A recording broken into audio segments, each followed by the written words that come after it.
Nadie creería esta historia de amor si no fuera por los dos testigos que la confirmaron. Mi abuelo fue un fantasma. Murió décadas antes de que yo naciera, pero su ausencia era la pieza central de nuestra familia. Su ausencia tenía peso, ocupaba espacio. Mi abuela, Elena, era la guardiana de ese vacío. Tras su muerte, nunca volvió a casarse. Se envolvió en un silencio que era tan preciso y meticuloso como los relojes que reparaba. Heredó de él el pequeño taller de relojería, el tiempo preciso, y pasó los siguientes 50 años de su vida allí, inclinada sobre mecanismos diminutos, rodeada del tic-tac de 100 relojes que funcionaban, mientras su propia vida parecía haberse detenido. Mi frustración, mientras crecía, era con esa historia incompleta. Mi infancia fue un rompecabezas al que le faltaba la pieza más importante. No teníamos una tumba que visitar en el aniversario, no teníamos una historia de heroísmo de guerra, solo silencio. ¿De qué murió el abuelo, abuela?, le preguntaba yo, Lucas, un niño de 10 años, mientras la miraba limpiar un engranaje con un palillo. Dejó de funcionar, respondía ella, sin levantar la vista de su lupa de joyero. Las cosas se rompen, Lucas, las máquinas, las personas, a veces simplemente no se pueden reparar. Me crié en ese taller. El olor a aceite fino, a latón pulido y a madera vieja es el olor de mi hogar, pero era un hogar sin respuestas. Lo único que tenía de él, lo único que ella me permitió tocar, era una brújula de latón. Era pesada, con el cristal roto y la esfera descolorida. No funcionaba. La aguja magnética estaba atascada, pegada al norte como si estuviera soldada, y había un libro de poemas. Dentro de ese libro había una foto, rota, rasgada deliberadamente por la mitad. En la mitad que teníamos se veía un hombre joven, guapo, con el pelo oscuro y una sonrisa melancólica, mi abuelo. Llevaba una chaqueta de cuero. La otra mitad de la foto, donde debería haber estado la persona a su lado, había desaparecido. El borde rasgado era violento, dentado, una amputación. Cuando mi abuela murió hace un año, heredé el taller. Y con él heredé la frustración de un misterio sin resolver. Me convertí en el nuevo guardián de sus relojes y de su silencio. Me pasaba las noches sentado en su banco de trabajo, sosteniendo la brújula rota. Era mi único vínculo con él. ¿Por qué una brújula? ¿Era un viajero? ¿Un soldado? Mi abuela nunca dijo. La frustración era un zumbido, igual que el de los relojes, pero en mi cabeza. Estaba harto de la historia incompleta que definía mi apellido. Una noche, hace un mes, estaba particularmente frustrado. Un cliente había sido grosero, las facturas se acumulaban. Sostenía la brújula, sintiendo su peso inútil. «Ni siquiera funcionas», le dije en voz alta al objeto, y en un ataque de rabia impotente, la golpeé contra la mesa de trabajo. El golpe fue sordo, y algo sonó en su interior, un pequeño clic. La volteé. La tapa trasera de latón, que siempre había parecido una pieza sólida, ahora tenía una diminuta fisura. Metí la uña de mi destornillador más fino en la ranura, hice palanca. La tapa se abrió. Era un fondo falso. Mi corazón se detuvo. No había un mecanismo de relojería, no había un resorte roto. Había un pequeño disco de metal fino, no más grande que una moneda de 25 centavos, cuidadosamente encajado, y estaba grabado. No era un mapa, eran números, coordenadas, latitud y longitud, y debajo una fecha, 21 de octubre de 1944. Pasé toda la noche frente al ordenador, con las manos temblando. Busqué las coordenadas en un mapa digital. Eran de un lugar insignificante, un pequeño pueblo en la región de Alsacia en Francia, un lugar llamado Colmar, o más bien, un punto específico a las afueras, cerca de una iglesia. Un lugar que, según leí, había cambiado de manos violentamente entre Alemania y Francia durante la Segunda Guerra Mundial. La fecha, la brújula, la chaqueta de cuero. Decidí ir.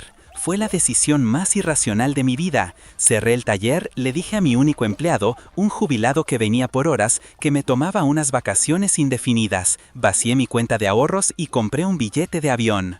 Volé a un país donde no hablaba el idioma, siguiendo las coordenadas de una brújula rota de un hombre muerto, impulsado por la frustración de toda una vida.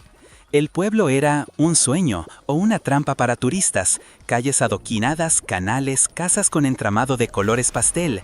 Parecía un cuento de hadas estancado en el tiempo, pero en 1944 supe que había sido un infierno. Seguí el GPS de mi teléfono, que se sentía sacrílego en ese entorno. Las coordenadas me llevaron fuera del centro turístico, a una parte más antigua, más desgastada.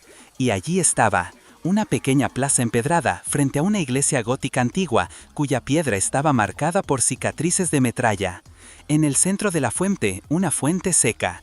Este era el punto, aquí. Me senté en el borde de la fuente, sintiéndome como el idiota más grande del planeta. ¿Qué esperaba encontrar? ¿Una X en el suelo? ¿Un tesoro enterrado? Mi frustración volvió, multiplicada por el desfase horario y el coste del viaje. Había perseguido el fantasma de mi abuelo a un callejón. Estuve a punto de largarme, de volver a mi vida de tic-tacs y silencio. Pero entonces vi la tienda. Estaba en la esquina de la plaza, casi oculta bajo un árbol de hiedra. Era una pequeña tienda de antigüedades.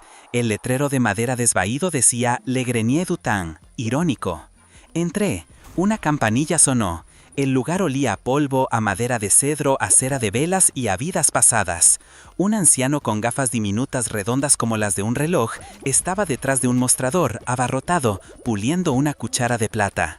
«Bonjour», murmuró, sin levantar la vista. «Hola», empecé. «Yo no hablo francés. ¿Inglés? ¿Español?» El anciano levantó la vista, miró con ojos nublados pero aguzados, sacudió la cabeza, solo francés y un poco de alemán. La frustración volvió. Genial. Empezamos una pantomima torpe. Señalé alrededor. Él señaló los precios. Finalmente, desesperado, saqué la brújula de mi bolsillo. La puse sobre el mostrador. El sonido del latón golpeando la madera hizo que el anciano se detuviera. Dejó la cuchara de plata, se inclinó, cogió la brújula. Sus dedos, nudosos y manchados, la giraron, la examinaron, sus ojos se abrieron de par. Dijo algo rápido en francés, una pregunta urgente. Sacudí la cabeza, no entiendo. Él me miró fijamente, luego, como si tomara una decisión, sacó un cuaderno de debajo del mostrador, escribió «¿Dónde?» y luego hizo un dibujo de un hombre encontrando algo. «Era de mi abuelo», respondí. «Mi abuelo». Señalé la brújula y luego a mí. El anciano me miró, luego miró la brújula, dejó un cartel de cerrado en la puerta y me hizo un gesto para que lo siguiera a la trastienda. El lugar era un laberinto de muebles cubiertos con sábanas. Oí el sonido de cajas moviéndose, de madera crujiendo. Volvió minutos después, sosteniendo una pequeña caja de madera, oscura, casi idéntica a la que mi abuela usaba para sus herramientas más delicadas. La puso sobre el mostrador, bajo la luz de la lámpara. La abrió. Dentro, sobre un lecho de terciopelo desvaído, había medallas militares alemanas, un par de cartas atadas con una lita y otra brújula, idéntica a la mía. Mismo fabricante, mismo diseño. Mi corazón dio un boco. Tomó mi brújula, tomó la suya, las puso una al lado de la otra. Eran un par, gemelas. «Mi padre», dijo el anciano, señalando su brújula. Luego señaló su propio pecho, «Antoine». Luego señaló la iglesia al otro lado de la plaza, «Resistencia». «¿Mi abuelo, un soldado, en la Resistencia?» Y entonces Antoine sacó la última cosa de la caja, un pequeño libro de cuero gastado. Lo abrió con un cuidado reverencial. Y dentro, presionada entre las páginas amarillentas de un diario, estaba la otra mitad de mi fotografía. El mundo se detuvo. El polvo que flotaba en el rayo de luz se quedó quieto. Sentí un escalofrío que me recorrió desde los talones hasta la nuca. Con manos temblorosas saqué mi cartera, saqué mi mitad, la que había guardado durante 20 años, la puse sobre el mostrador, junto a la suya. Encajaban. La línea de la rotura era única, dentada, imposible de replicar. Era una cicatriz. En la foto completa, mi abuelo ya no estaba solo. Estaba abrazando a otro hombre joven, sonriente, con un uniforme diferente, el del panadero local. Ambos sostenían las brújulas idénticas, levantándolas como un trofeo. «Tu abuelo», dijo Antoine, señalando a mi mitad. «Mi padre», dijo, señalando la suya. No éramos testigos de un crimen, éramos testigos de una amistad imposible. Antoine me pasó el libro de cuero, era el diario de su padre. Sacó su teléfono, abrió una aplicación de traducción. Durante las siguientes 3 horas en el silencio de esta tienda polvorienta, recomponemos la historia. Mi abuelo, Mateo, no era un soldado, era un relojero.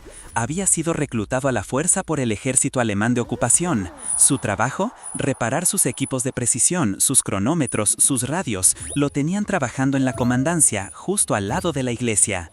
El padre de Antoine, Antoine, era el panadero del pueblo y un miembro clave de la resistencia local.